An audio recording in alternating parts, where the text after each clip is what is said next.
Hi, I'm Lesa Martin, and this is my Milken Impact video. I won the Milken National Educator Award in October of 2004. It was actually October 15th of 2004. And it was the wildest day and one that I relive all of the time because it was the best day of my life. We were all called down for an assembly that morning. I had 2 meetings I had to be at off campus, but my principal at the time said, "You must be here, you need to be on time, dress nicely."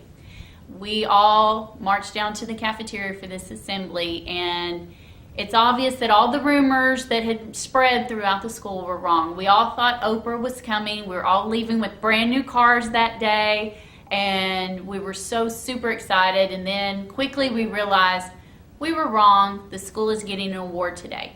We were very proud of all the things we were doing at EC Mason at that time, so we weren't surprised at all. And then the presenters start talking about this being an individual award, and started off with $25, which had everyone's attention. And then they kept adding zeros.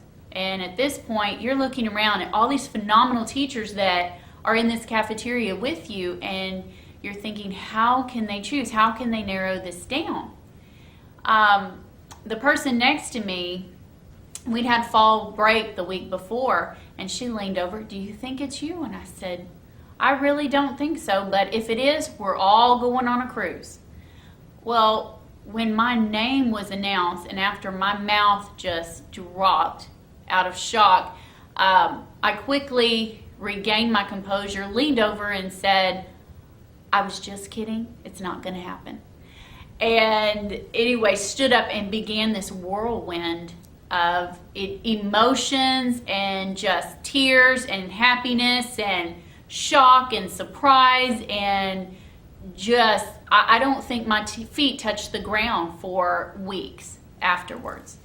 I was also very fortunate because that year I was pushing into my sister's first grade classroom, so she was right there by my side to enjoy the whole experience.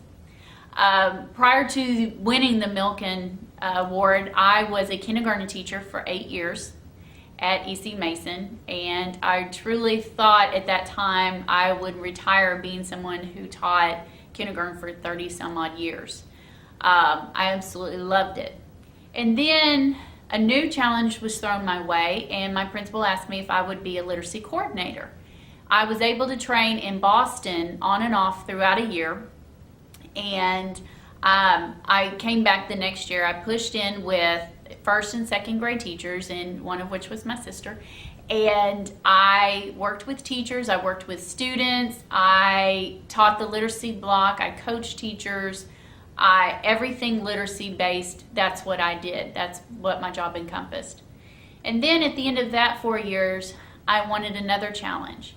And several assistant principal jobs opened up in my district. And I submitted my application and turned it in on the very last day after much, much prayer. And then I landed at Alvin Primary, which is a pre-K through second grade campus. And that's absolute my love. That age group. Early childhood is just, it's close to my heart. And I love what I do. I love getting up every day and going to work. It's just a very special place for me. I enjoy working with the kids that are doing well in school. Love working with the kids who are struggling with behavior or who are struggling with home lives.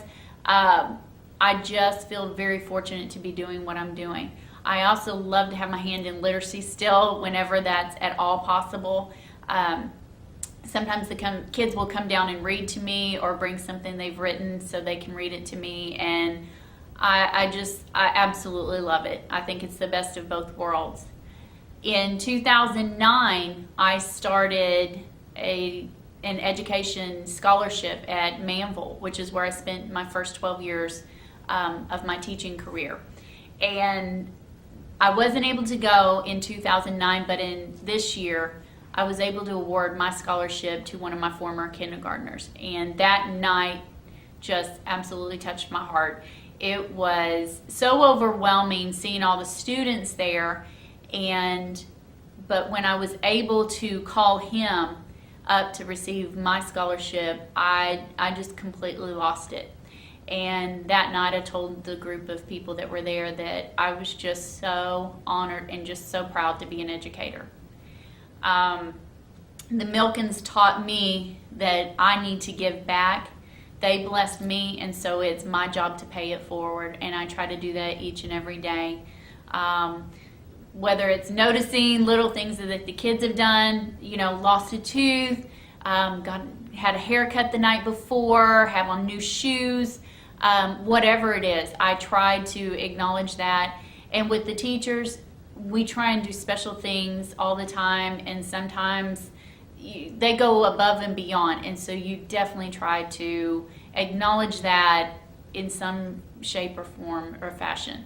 And so I hope that I've done the Milkens proud, and that they never regret their decision. I want to thank them for the several trips that I was able to take, and I just thank my family out there my extended family out there in California. Thank you so much for everything you've done for me.